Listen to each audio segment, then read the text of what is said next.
Hey guys, welcome this week to Studio Hotrods Restoration Revelations. Last week, we built this cool universal screen with the wave in this whole console. And it's so fun because a lot of people are reaching out to me in the comment section saying, it's cool you built it, but finish the job, man. Put it together. Well, there's a lot of items that actually go with that. I built this whole package tray for the back that holds the battery. We've got a power distribution setup. We've also got our own sub box that we designed with an amplifier integrated into it. So there's a lot that goes into it, but it's actually not that difficult. So this week, you know what I'm gonna do? I'm gonna go ahead and throw it in my 1968 Chevelle SS 396 big block. This car is absolutely stunning and gorgeous, but we're gonna take the stock console right out. We're gonna put that into that car, and it's gonna be a lot of fun this week. And then we're gonna crank the audio and see what it sounds like. All right, let's get rolling. This week's gonna be fun.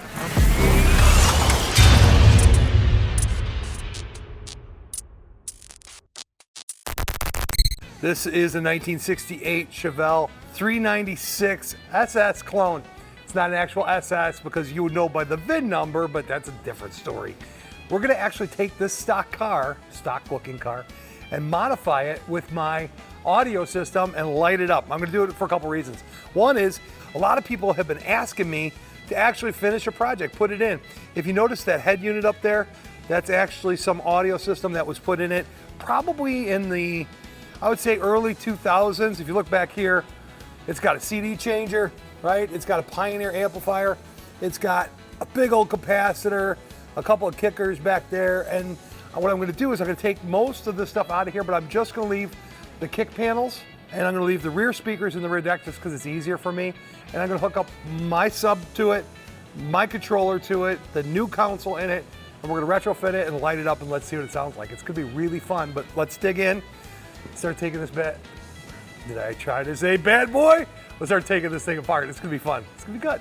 You like and subscribe, follow along, and in the comments, any questions you guys, throw it at me.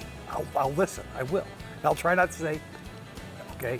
All right, let's dig in. Rip this thing apart, man. Somebody put a lot of work into this thing, and it doesn't look like it was done all that well, does it? But we'll get it out of there and clear the way to make it new. Okay, guys, this is truly a rat's nest. We pulled the back seat out of it. You can see, look at these connections. Where's that one even going? That's obviously a power wire coming from the battery. So looks to be about a 4/0 cable here. Don't know really what a blue line is doing back here, but it ain't good. Also, you see where the wires run through? Right there. Definitely don't want to put your wires directly against where they can rub, cut, wear, and cause a fire eventually, right? Also, you're running a grounding strap individually here, right there to that part of the body. I don't think so. And in general, you just don't want to have a big rat's nest with all the stuff all over the place. It's just not a good idea. The RCA cables that are running back to the amplifier are not good as they're linked together in this wad right here. So anyways, we're gonna just rip this stuff out of here. We'll rewire it. It really won't take all that long, and we'll just install our new system into it. All right, let's keep going. All right, we're gonna hop into the cabin part of the car now and get the rest of the spaghetti out. We gotta pull the original console out because that's gonna be replaced with the Wave. And then we'll take all the electronics and the wires that are run all over that thing that really aren't gonna need to be there anymore because of the way we did it. It's pretty slick. We'll show you how it comes together. Dude, did you see this? Now I get it. Somebody that obviously went to a very expensive shop to have this installed, they pay for the wire by the pound. There's a lot of copper in here. That's awful. Look at this. This is the most comical thing to me is this is from the battery cable because they want to run a really big battery cable, right? It got smaller and smaller yet. And then they use tape and tape the wires together. Get out of here. Now we had to figure out, are we going to actually replace the battery and relocate it to the trunk? Or should we actually keep it up under the hood? And the thing I'm thinking is we're going to probably go ahead and leave the original battery location up front because it's a little bit more work to actually convert it to being in the back. So we're just going to run a big power wire from the battery that's up there. We'll reground it at the back, but that way we'll fire up our amp and our sub. We'll tie it all together in the back. We'll ground it out. It'll be perfect. It'll be beautiful. And then I'm going to use a keyed ignition location and a trigger wire. Let me show you a couple more little parts that are actually going to go in the car for the Wave. Oh yeah, let's do the Wave. I use this different size screen. This is not your typical screen that goes in any cars. Usually they're called single din or double din or whatever. And what I was trying to do was integrate the newest technology into these old cool Chevelles. So I picked this format of a screen because it has everything that I wanted, but there's a couple things it didn't have that I had to come up with a solution for. Let me show you what that looks like, okay? This screen takes 5 volts, so we gotta power this. I didn't say bad boy. I didn't say, don't say bad boy. All right, I gotta power that thing up with just 5 volts, and what we're gonna do is we're gonna use a trigger wire to actually fire that up. So when you turn the ignition on in the car, you're gonna actually have the keyed ignition location go to, let's call it this wire for right now, okay? Which is a trigger wire. So essentially, I'm gonna use a volume control module like that. And notice it's really slow to react. And the reason I'm using a slow to react one is so you don't get a pop in your amplifier. Have you guys ever heard that? Where you turn off your ignition in a car and all of a sudden it goes boom. Now that we've got a master volume control, I'm gonna locate that somewhere real easy for somebody to get a hold of so they can go ahead and change the volume on this. And then we're gonna use this as a graphic equalizer for now. Master volume, fader, front and back, auxiliary regular in. This is for the sub. You could actually change the frequency response on the sub and the volume. So we'll kind of preset that stuff in there. And then this is a old school style graphic equalizer. The reason I wanted that is because when I was a kid, I loved these. Do you guys remember the old AudioVox? You know, you push the power button in, you set these sliders. I remember in my 70 Camaro, I thought I was a rock star. I had the little thing. Oh, speaking of the little thing that moves, we're going there. You guys, they're on order. They'll be here, probably not today. But let me get this wired up in the car, lighten it up. Still want that to go like that, though. Anyways, this will give us the ability to give us complete control out of something that will give us the nav and to give us all the things that we were looking for with the CarPlay. CarPlay coupled with a graphic equalizer, right? And a subwoofer and complete control over it. All right, we're gonna get back there to the car and we're gonna start wiring the stuff all in. It's gonna be cool, it's gonna be fun. It's gonna sound epic. Love putting this thing back together because all the parts are actually engineered. I'm gonna have one more part to make for the dash, but I'll show you when we get there. This thing's gonna be so simple. We're gonna go ahead and hook up to the reverse camera. When you put it in reverse, all the details are gonna work. Got it set up on the keyed ignition so every the power comes on when you light on the key. Then the cool thing is I'm gonna take that graphic equalizer right there, do a little trim work on it. I'm gonna spray it with some I don't know, visibility spray for lack of a better term. And then we're gonna scan it with a 3D scanner so we can go ahead and make a plate that's gonna fit right in that specific for the 1968 Chevelle. What's cool about that is every Chevelle is a little bit different, 68 from 69, but let's print it out and see how she fits. I think it's gonna do real good. Oh yeah. Okay guys, we're gonna finally get to let you hear the stereo. Well, you can see it perform, but you're not gonna be able to hear it. The only way you're really gonna be able to hear it is to be here. So come visit me. You're totally welcome. We do shop tours all the time. Anyways, let me start with how we wired it. Power wire from the battery cable, 18 inches away, no more than that, is what you're gonna do for code, and that has a fusible link in it. That power wire runs through the, runs through the cavity of the car. Cavity of the car? I'm like losing it. It runs through the compartment of the car, runs under the back seat, comes out the rear, and it actually powers up the amp, and the amp is a little distribution box right there, and it fires up our amp with our pre-made amplifier in it. It's made by Rockford Fosgate.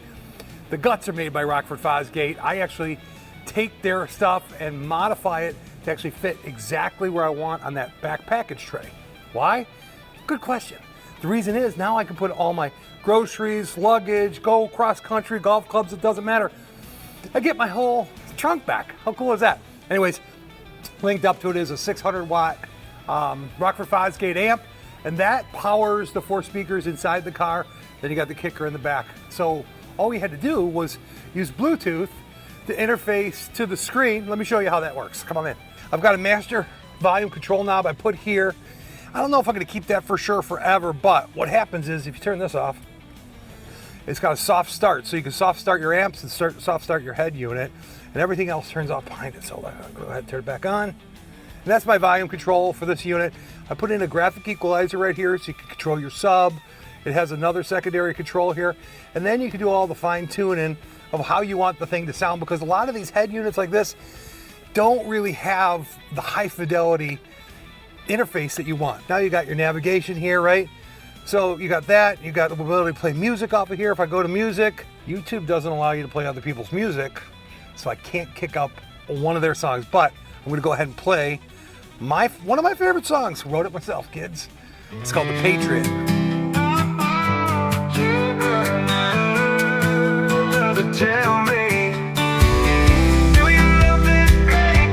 Pretty cool, isn't it? I love having the latest technology in a beautiful 1968 SS Chevelle. This car is gorgeous. Driving this thing anywhere you want with great audio, navigation. Hello, 2025 meeting 1968, right? It even has a backup camera. I'll show you. This is literally CarPlay. How cool is that? And not only do you get that, watch on, kids. Put it in reverse, and boom, you get yourself a backup camera. How cool is that? All right, that's gonna lead me to the Bible. That's right. At the end of every episode, I like to read from the Word of God and share some good news with you guys. Let's go do that. You know, I'm blessed to be able to share it with you. Thanks for liking and subscribing, following along. Let's see what the good Word has to say. All right, guys, always go into the Word of God. I think is something that's really special, and I love to share it with you. Last week I told you we're going to try and run through the whole Bible a little bit at a time, right? Different books. Last week we talked about in Genesis how Satan made them eat the apple. They got kicked out of the garden, and God said, you're done with the tree of life. Well, this week we're going all the way to the end of the Bible. The last book of the Bible is called Revelations. So I'm giving you the beginning and the end, and then next week we'll come somewhere in between. But anyways, I thought this was kind of interesting. Now, Revelations is all about what's going to happen at the end of the world. That's what's really cool about the Bible. 66 books, the whole story, how it became the world, how he created the heavens and the earth, and how God actually has a plan for us going forward. So I always say there's a plan. There's a plan for you. Anyways, get yourself a Bible. But let me share with you a little bit. And like I said, if you ever need a Bible, just contact me. I'll be happy to send you one. Anyways, so I'm at Revelations. This is like the end, literally the end of the Bible. Can't find the end of the internet, but you can find the end of the Bible. So it's Revelations 22:7. Behold, I am coming again. So this is 22:7. Behold, I'm coming again soon. Blessed is he who keeps the words of the prophecy in this book. And that was by Jesus. Now, the guy John, who actually wrote the book of Revelations, is like testifying to everything that he said in here. And this is John talking. I, John, am the one who heard and saw these things. And when I heard them and seen them, I fell down to worship at the feet of the angel who was showing them to me. But he said, do not do that. I am a fellow servant with you, with your brothers and the prophets and all who keep the words in this book and worship God. Then he told me, do not seal it up. The words of prophecy that are in this book, it is because the time is near. Let him who does wrong continue to do wrong. Let him who does vile continue to do vile. Let him who does right continue to do right. And him which is holy continue to do what's holy. And then this is Jesus talking at the end. I'm almost through with it, kids. Right? Behold, I'm coming again. My reward is with me, and I will give everyone according to what he has done. I am the Alpha and the Omega, the first and the last, the beginning and the end.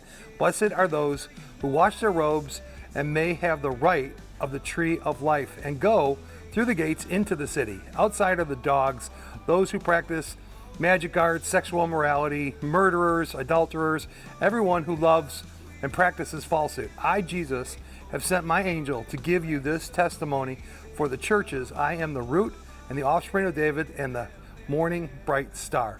Whoever is thirsty, let him come, and whoever wishes, let him take the free gift of the water of life. The beautiful thing about it is God is with us in the beginning. He's with us in the end. And as I always say, in the Bible study, it changed my life because it changed my perspective of the things around me, because I really do believe God created everything and he's in complete control, and he's got a great plan for you. So if you're not in a Bible study, or if you need a Bible, reach out to us. I'll send you one. You know, like, seriously, encourage other people that are in your life. If you think it's crazy that I'm doing this in a hot rod shop, it is a little bit, but I'm just testifying to what I've seen and what I believe. I'm not a pastor. I'm not a preacher. I'm not doing it for money. I'm not doing it because of any other reason than I want the peace that I have in my heart, because Jesus has got the Holy Spirit in me. I want you to share in that. And that's really, really that simple. I want you to have that peace, that understanding, that knowledge. And it takes a while. Read it, pray about it, ask God for his help, and ask Jesus in your heart. It's a great start. All right, I'll see you next week. Restorators from Revelations. It's fun. See ya.